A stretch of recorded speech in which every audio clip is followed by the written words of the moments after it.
I was halfway through my morning coffee, watching the mist rise from the lake, when a crane rolled into view hauling what looked like scaffolding. That was odd enough. But what made me choke on my sip was the massive white and gold vinyl banner unfurling across the dock.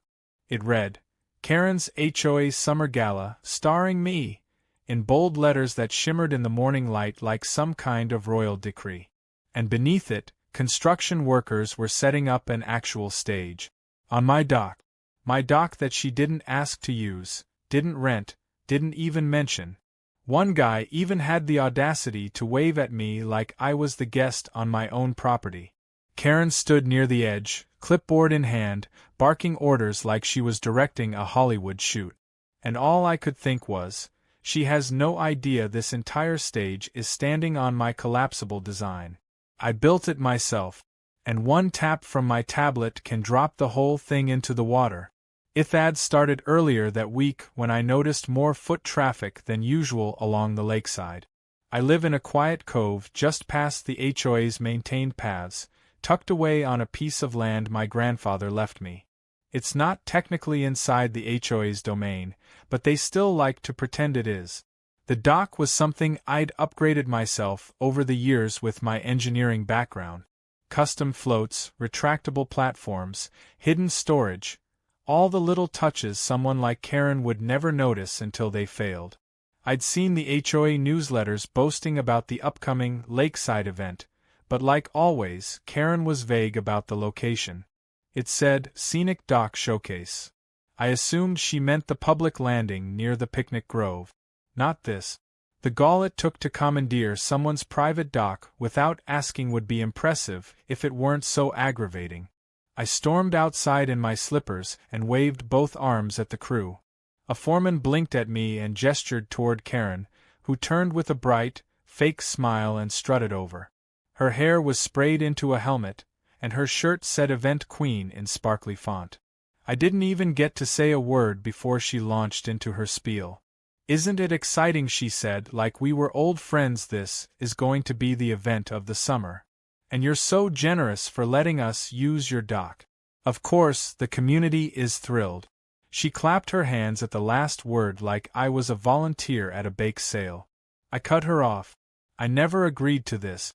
This is my private dock, Karen. You didn't even ask." Her smile tightened. "Oh, I thought we had a kind of understanding. I mean, the HOA has always used the lakefront for community gatherings. It's practically a public utility by now." I gaped at her. There's a very large difference between community gatherings and building a full stage over someone else's engineered property. I looked down. There were nails going into places they shouldn't be. "You're going to destroy it," she scoffed. "Please. It's not like it's some fancy naval structure. It's just a wooden dock. We're adding character. The board approved it." My left eye twitched. "The board doesn't own this property." She dismissed that with a wave and sauntered off to direct more floral arrangements. I turned to go back inside and considered calling the sheriff. But then I remembered something better. See that dock? I built it as a passion project during the years I worked with maritime security. It's fitted with sensors, retractable joints, and a fail-safe design in case of overload, all controlled through a tablet app one still had upstairs. The idea had been to prevent crowding during storms or sudden weight shift. But in the wrong hands, or under someone arrogant enough to throw a 200-person party on it, the results could be delightfully disastrous. For now, I decided not to intervene. Karen was riding high on self-importance, and I needed witnesses. Let her push further. That evening, I received an email flyer. Karen had CC'd every homeowner in the subdivision. There would be food trucks, live music, a raffle, and a special speech by Karen herself about community spirit. And there in bold letters, location, lakeside dock behind the Event Queen's house. Which was not her house. It was mine. The next day, more deliveries arrived. Speakers, lights, even a popcorn machine. I watched a crew zip-tie plastic palm trees along my railing. I tried to talk to one of the setup guys, but he told me he was just following orders from the HOA event director. Apparently Karen had even created a badge for herself. By sunset, a DJ truck was parked halfway down my path. I stood by the dock, jaw clenched, as Karen posed for pictures in front of a stage now covered in purple curtains. "You're going to get someone hurt," I warned her. "This isn't built for a crowd like this." She laughed. "Oh, relax. You've had that rickety dock forever. It's about time it got used for something meaningful. I built this dock. It's not rickety." She winked like I'd told a joke. "Sure you did." Tonight I made sure my cameras were recording. I installed them discreetly after the first time the HOA tried to sneakily beautify my yard without permission. Each angle showed a clear view of the stage, the equipment, and the steady parade of trespassers. I backed everything up to a cloud folder titled Karen vs. Physics. The next morning, I received another gem. Karen accidentally CC'd me on an internal HOA thread. One of the board members had voiced concern about using the dock. Karen replied, "All good. If the owner whines, we'll just say it was a community donation. He's always been a loner. The rest of the board can't say no now. Too much invested." She didn't realize I knew how to play the long game. I called in a favor to a friend who worked for the state's Department of Public Safety. He gave me the number of an environmental inspector who could stop by unannounced on the day of the gala. Just a casual inspection. Nothing dramatic, yet. I also dug through property records and reprinted the deed that clearly showed the dock and waterfront as my private domain, separate from HOA jurisdiction. I printed copies and placed them in a folder marked just in case she tries anything. By Friday, the stage had a DJ booth, a podium, and rows of folding chairs that creaked with every gust of wind. A few curious neighbors stopped by and muttered questions, but Karen insisted everything was approved and supported by the community. She even said the mayor's aide would be attending. I'm not sure if that was a lie or just her way of trying to sound important. I stood at the window that night, watching the lights flicker on, powered by an extension cord running from someone else's property. Karen stood on stage rehearsing what looked like a speech, arms wide, voice echoing over the lake.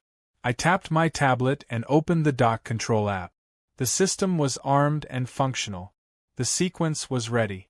All it would take was one gentle press during the event, and the entire midsection would drop 3 feet, enough to sink any unauthorized party and permanently ruin her reputation. But I didn't touch it. Not yet. Let her gather the crowd. Let her post selfies and gloat. I was going to give her the show she wanted. Just not the ending she expected. By Saturday morning, the neighborhood had been transformed into something that looked less like a lakeside community and more like the opening day of a chaotic county fair. Cars lined both sides of the road, some even parked on the grass near my driveway.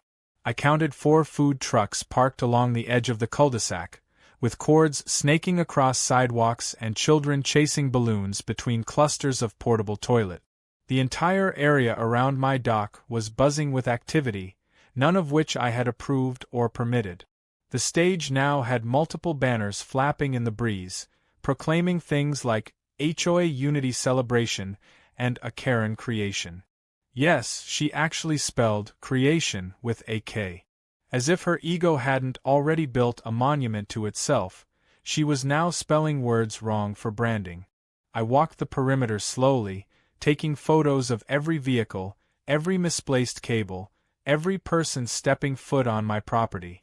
I even caught one of the volunteers using my garden hose without asking. When I told him to stop, he shrugged and said, "Karen said it was fine. Said you two were good friends." That was a flat-out lie. The closest I'd ever been to being her friend was when I once held the door for her at the grocery store, and she didn't say thank you. Now she was justifying blatant trespassing by name-dropping me like we were brunch buddies. As the day unfolded, the sheer scale of her operation became clear. A full schedule was posted on the community board near the clubhouse. It read like a 3-act play. Act 1. Welcome speech by Karen, followed by a wine tasting and a segment called Recognition of HOA Greatness. Act 2 was a performance by a local jazz band, then a break for sunset photos. Act 3 was the fireworks finale, with Karen giving closing remarks from the heart. It sounded more like a political rally than a lakeside gathering. But the part that really caught my eye was the footer. Thanks to our generous host for providing his doc in the spirit of community. My name wasn't mentioned, of course. That would have meant admitting I had no idea this was happening. I returned home and sat at my workbench, pulling up the doc's blueprint on my old laptop. The collapsible mechanism was designed with 3 sequential triggers. The first slightly lowered the center platform, causing a subtle shift in balance. The second would create a loud snap, non-destructive but dramatic enough to clear a crowd. The third was the full retraction, folding the stage into a V-shape that would gently drop the surface beneath anyone still standing on it into the lake. It was meant for safety testing and controlled simulations, but Karen had unknowingly turned it into the perfect trap. I wasn't just thinking about revenge. I was thinking about safety. She had overloaded my dock with heavy equipment, ignored its structural limits, and invited nearly 200 people to gather on it without a single safety inspection. I called the local permitting office and asked if any temporary event licenses had been filed for a lakeside gathering of that size. The answer was exactly what I expected. No one named Karen had filed anything. The HOA had submitted a vague request for a community picnic weeks ago, but it was marked as incomplete and denied. I thanked them and asked if they'd mind sending someone out to take a look later that evening. Just in case. They agreed. Later that afternoon, I ran into Mr. Howard walking his golden retriever near the mailbox cluster. He was the only member of the HOA board who hadn't folded under Karen's bizarre reign of terror. A retired judge with a slow gait and a quicker wit, he always seemed to know more than he let on. He gave me a knowing nod and said, "Looks like she's throwing quite the production." I smirked and said, "Looks like it's being thrown right off my dock." He paused for a beat, then looked me in the eye and said, "You have your evidence?" I patted my phone and the folder of printed photos under my arm. "More than enough." He gave a small satisfied grunt and continued walking. That was all the blessing I needed. By early evening, the crowd had gathered. Some came in lawn chairs, others stood with plastic wine cups, kids darting between clusters of adults as the smell of grilled meat and bad decisions filled the air. A teenage DJ was setting up at the far edge of the stage, balancing expensive-looking speakers on flimsy folding tables. I spotted Karen in the middle of it all, wearing a white pantsuit with gold epaulets. She looked like she thought she was about to lead a naval fleet into victory. Microphone in hand, she flitted from guest to guest, soaking up compliments like sunlight. She didn't see me standing near the edge of the tree line, tablet in hand, thumb hovering just above the safety trigger. I had no intention of causing a scene early. I wanted every element to come into play first. The unpermitted crowd, the illegal fireworks, the uninspected stage. The tipping point would come when her arrogance pushed past legality and into outright negligence. And judging by the fact that her stage was now tilting slightly under the weight of people climbing on it for selfies, that point wasn't far off. A man from the fire marshal's office arrived just as the jazz band began warming up. He had a clipboard and an unimpressed expression. I watched him speak with Karen for a moment, and though I couldn't hear the words, I saw her laugh and wave him off dismissively. That was a mistake. He didn't leave. He started snapping photos. Then another woman from the state parks office showed up, holding her own stack of papers. Someone had tipped them both off. Maybe me. Maybe Mr. Howard. Didn't matter. I slipped through the crowd quietly, pretending to be just another guest. People smiled and waved. Most of them had no idea who owned the dock they were standing on. I stood near the base of the stairs and listened to Karen begin her welcome speech. She started with an awkward joke about the heat and then launched into a glowing tribute to herself, the HOA, and how much work it took to bring this forgotten part of the lake into the light. That part made me snort. The music swelled. The lights blinked. The sky turned orange and pink. It would have been a beautiful evening if it weren't built entirely on lies. I looked down at the hydraulic status screen. All systems ready. Wind speed steady. Weight threshold exceeded by 15%. Karen had no idea how close she was to losing her stage and her pride with a single tap. I waited. Because when you're about to outmaneuver someone like Karen, you don't just strike. You let her finish the act. Let her believe the audience loves her. Let her believe the world is hers. That's when the fall hits the hardest. That's when the water feels the coldest.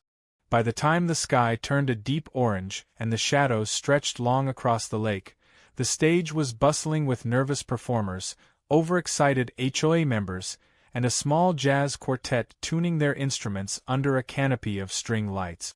Everything Karen had been dreaming of was falling into place, at least on the surface. Beneath the platform, however, the dock was groaning under the load, just enough to trigger the stress sensors I had secretly calibrated days ago. My tablet blinked with steady alerts, each one noting weight surges, minor torsional stress in the central support beam, and increased vibration from the sound equipment. Karen was dancing right on the edge of disaster, and she had no idea. From where I stood near the edge of the shoreline, half shrouded in shadows, I could see the tension bubbling in every corner. The fire marshal had spoken to the DJ earlier and walked away shaking his head. A few minutes later, he approached Karen again. This time she didn't laugh him off. She visibly rolled her eyes, snapped something sharp, and marched away in a huff. He pulled out a notepad and began writing. I'd seen that look before. He wasn't there to advise anymore. He was preparing for a report. At the far end of the crowd, a small commotion started when a neighbor tripped over one of the power cords that was poorly taped to the grass. A plastic wine cup went flying, people gasped, and for a moment there was a scramble to help the man up. Karen rushed over with exaggerated concern, trying to play the benevolent host, but the damage was done. People were beginning to realize that the entire setup felt more amateur than official. Several guests looked around, squinting at extension cords, overloaded power strips, and the makeshift wiring hanging under the stage. The band started their first song right as the sun dipped behind the trees. The music echoed off the water beautifully, but even that couldn't mask the faint creaks and moans coming from beneath the dock. My system was reading slight shifts in platform level every few minutes. The strain was building, slowly but steadily. One large jump, one too many people moving in rhythm, or a burst of energy from a jumping child, and the tipping point would arrive. Karen, oblivious to the data scrolling across my screen, was enjoying every minute. She pranced back onto the stage to deliver what she dramatically called the spirit of the HOA address. With the mic in one hand and the spotlight in full force, she spread her arms and began reciting a speech that sounded like a mix between a commencement address and a social media influencer's caption.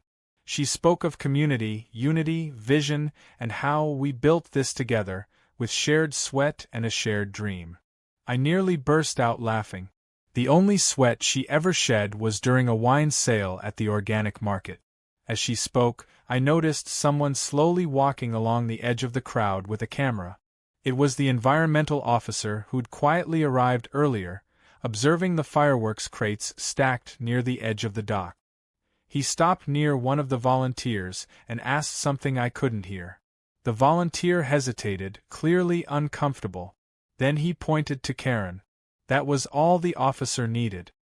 He began snapping more photos. Back on the stage, Karen was wrapping up with a flourish. And now, she declared, we celebrate the freedom of our community with a spectacular display over our beloved lake. She gestured toward the far end of the dock, where several people in matching red shirts were preparing the firework. At that exact moment, the fire marshal strode toward the platform and called out her name. The mic picked it up and the sound echoed awkwardly. Karen blinked, then turned toward him like she was a queen being interrupted mid-coronation. We have a show to run, she snapped, her voice still live over the speakers.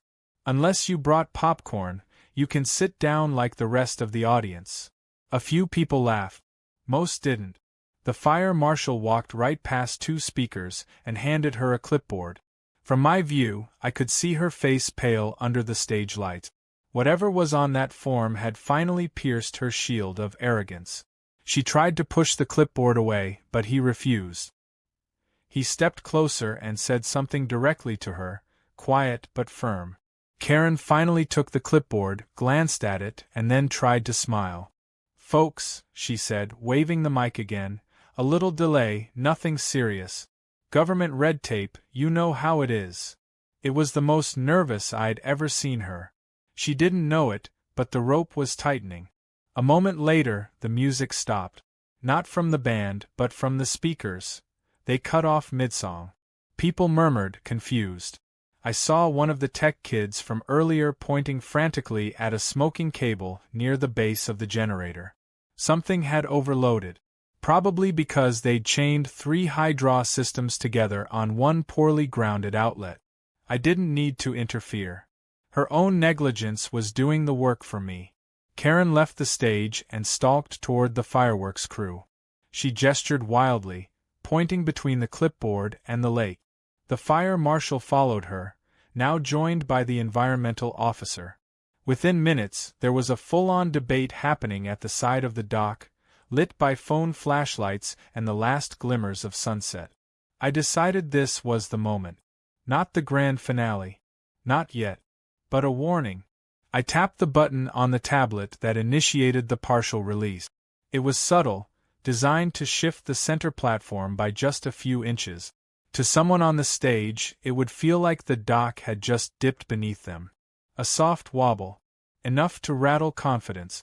Not enough to send anyone swimming. Yet, the effect was immediate.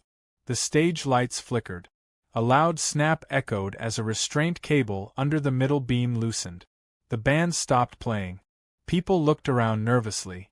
Karen, back on stage trying to recover her authority, stumbled slightly and gripped the mic stand to stay upright.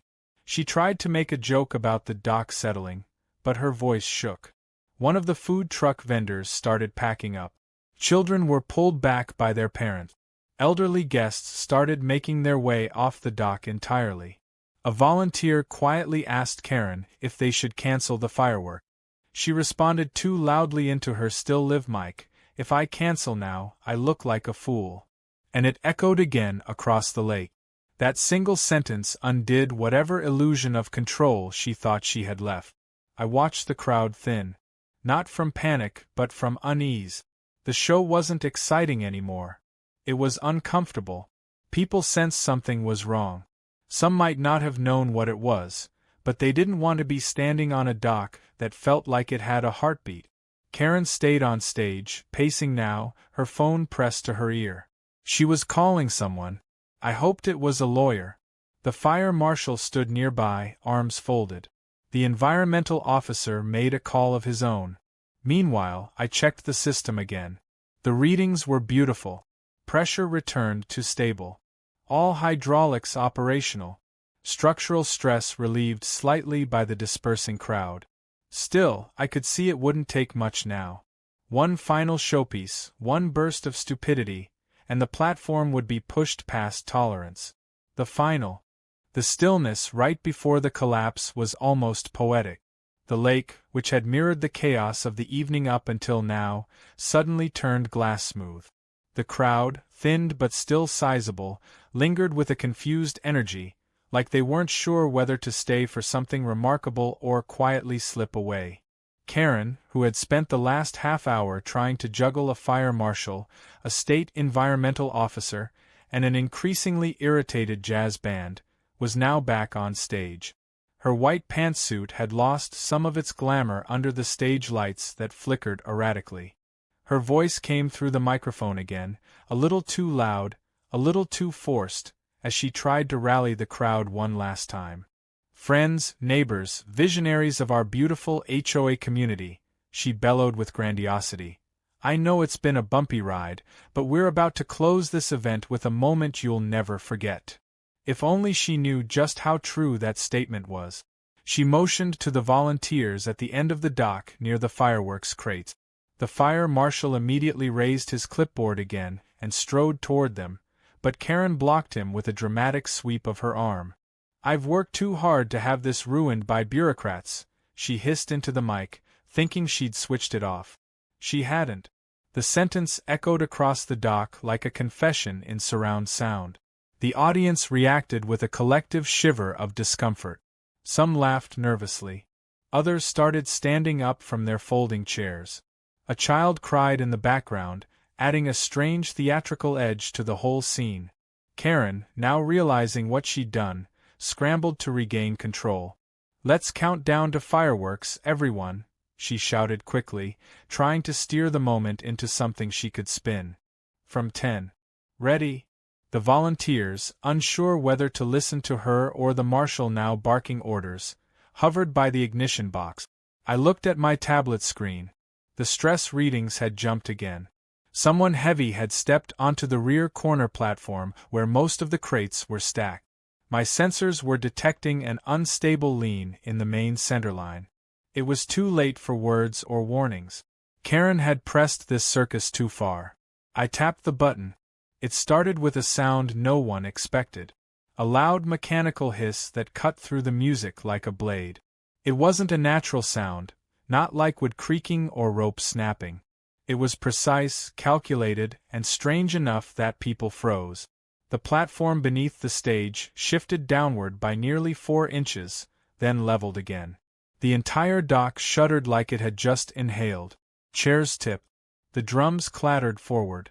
Karen screamed, not in terror but in confusion, and stumbled backward into the podium, knocking over the microphone.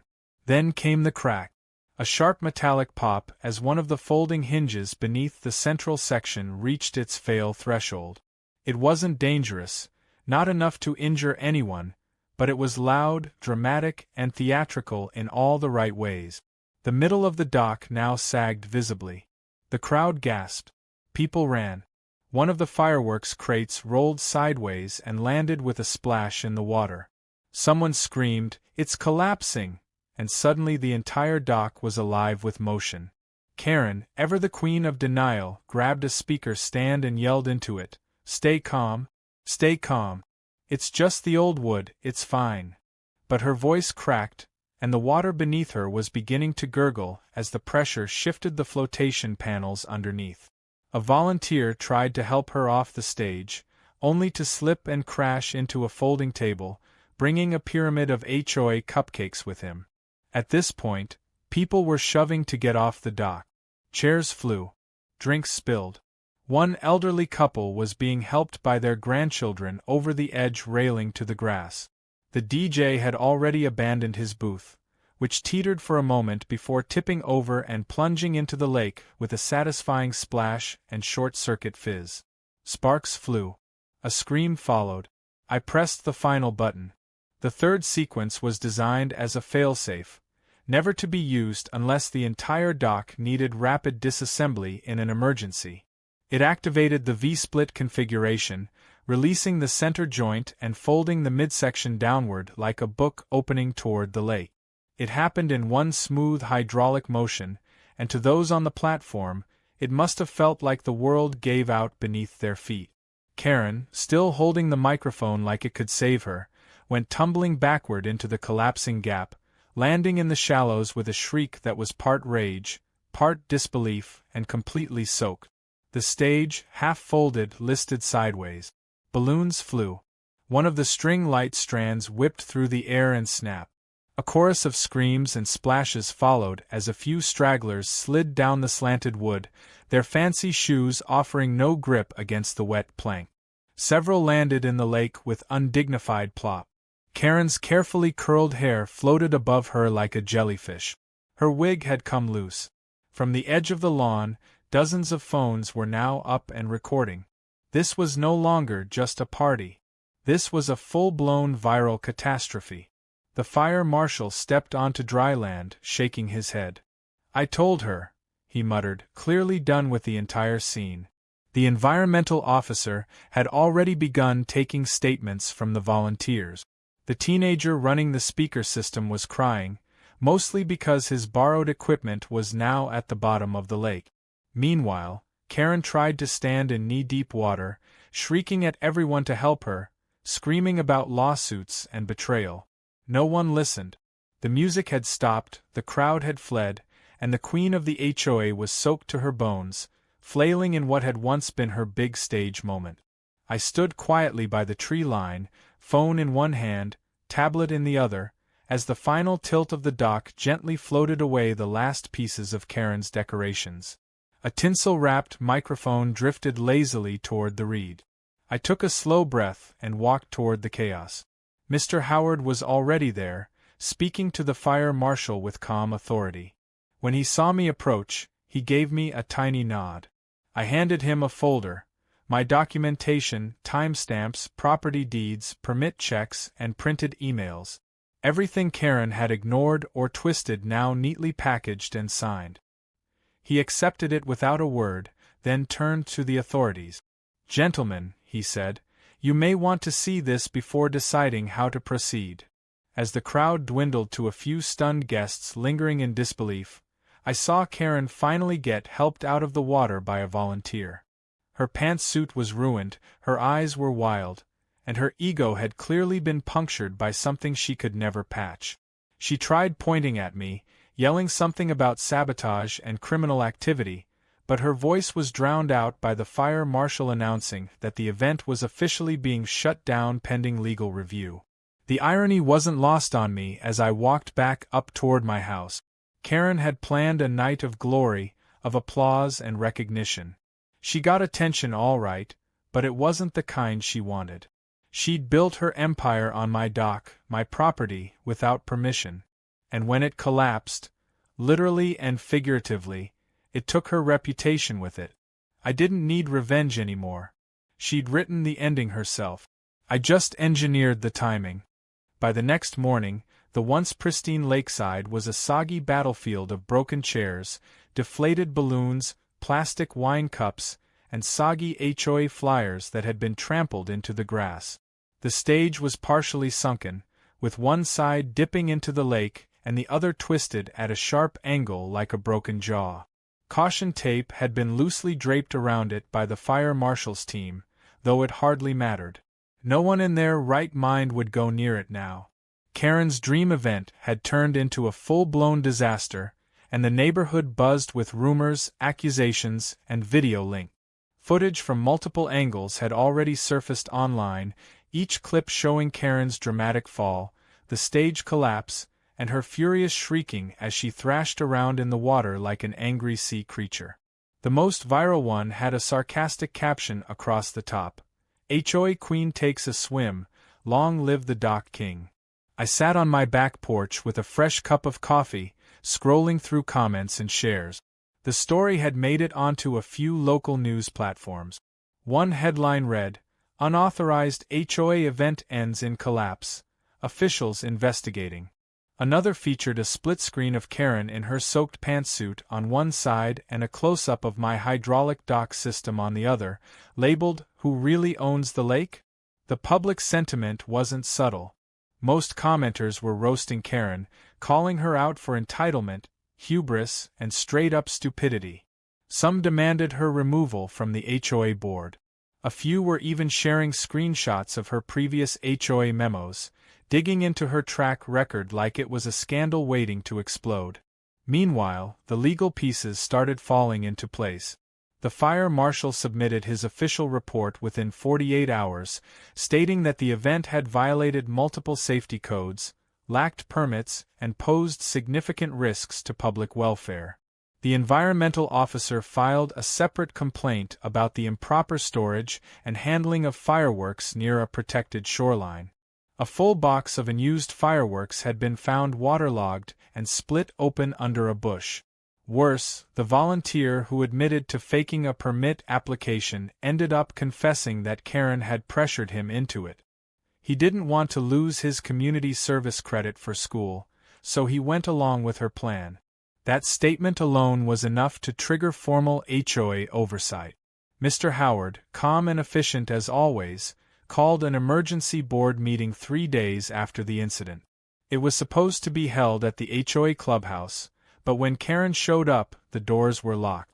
A printed notice taped to the glass informed residents that the meeting had been relocated, by unanimous board vote, to Mr. Howard's private residence. Karen's jaw clenched so hard you could hear her molars grinding. She tried to protest but was met with silence from the remaining members, some of whom had clearly decided they were done risking their reputations for her vanity. I wasn't required to attend, but Mr. Howard personally invited me. I brought the folder again, along with an updated flash drive containing all relevant video evidence, date-stamped logs, and digital records. The meeting was polite but decisive. Karen attempted to spin the event as an unfortunate accident caused by outdated infrastructure and blamed the collapse on unknown defects in the dock. That was her fatal error.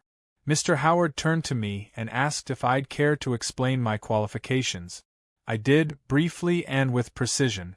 I explained my work as a naval systems engineer, how I'd built the dock, the hydraulic design, the stress tests, and the safety override systems. I clarified that the structure had functioned exactly as designed, and the failure was due entirely to her overloading and unauthorized modifications. Karen sputtered, accusing me of sabotage. I remained silent while Mr. Howard handed out printed property deeds, copies of my private land plat, and the HOA's own bylaws, specifically the clause that exempted properties outside the jurisdiction boundary. Karen's event had, in every sense, been an illegal occupation of private property. Her argument crumbled in the span of 15 minutes. The board voted to remove her as event chair immediately.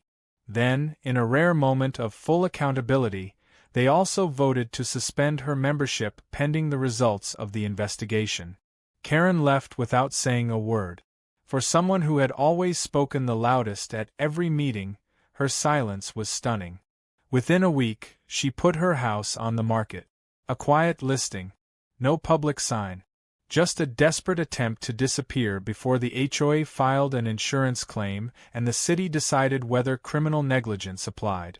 Rumor had it she was moving in with a cousin 2 towns over and trying to start a new life. Online, however, her reputation followed her. The viral videos had taken on a life of their own, spawning memes, parodies, and even a short animated version where Karen was portrayed as a sea witch trying to claim ownership of the ocean. As for me, things were peaceful. The dock was repaired easily. I had built it with modular sections and had replacements ready. I cleaned it up, removed all traces of the stage disaster, and installed a new electronic gate at the start of the dock ramp. This one had facial recognition software. Anyone not authorized would trigger a silent alert and a light electric hum warning. I also added a discreet sign near the water that read, "Private Dock, Engineered for Drama." Most neighbors got the joke immediately. A month later, I hosted a small get-together. Just a dozen or so neighbors, the ones who had reached out after the collapse to say they supported me or that they were sorry they hadn't spoken up sooner. Mr. Howard came, of course, and gave a short toast thanking me for standing my ground when others would have folded. A few of the younger neighbors even asked about the dock's tech specs, curious how I'd designed it. I laughed, gave them a basic rundown, and added, maybe next time Karen wants a stage, she'll check if it has a trapdoor. As the sun dipped behind the trees, the water calm and reflecting streaks of pink and orange, I sat at the edge of the dock with my tablet in hand. Everything was quiet, peaceful, the way it should be. No blaring music, no barking HOA queen, no fireworks stacked where they shouldn't be. Just the hum of crickets, the occasional splash of fish, and the satisfying knowledge that the chaos had passed. I thought about everything that had happened, the entitlement, the lies, the spectacle. I hadn't set out for revenge, not really. I just wanted to protect what was mine. But sometimes, when people push too far, they trigger their own downfall. I hadn't collapsed that stage out of spite. I'd activated a system that worked exactly as it should under stress. It wasn't sabotage. It was engineering. Precision.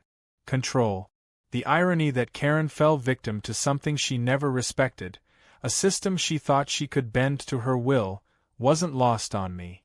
That night, as I packed up the last of the chairs from our peaceful gathering, I got a text from Mr. Howard. It was a link to yet another clip of the dock collapse, this time edited with dramatic music and slow-motion effects. The title read, Karen's Last Stand, The HOA Chronicles. I chuckled and sent back a thumbs up. It was a fitting tribute to a woman who built her kingdom on someone else's foundation and never bothered to ask if the ground beneath her could hold the weight. In the end, the dock stood tall. Karen didn't.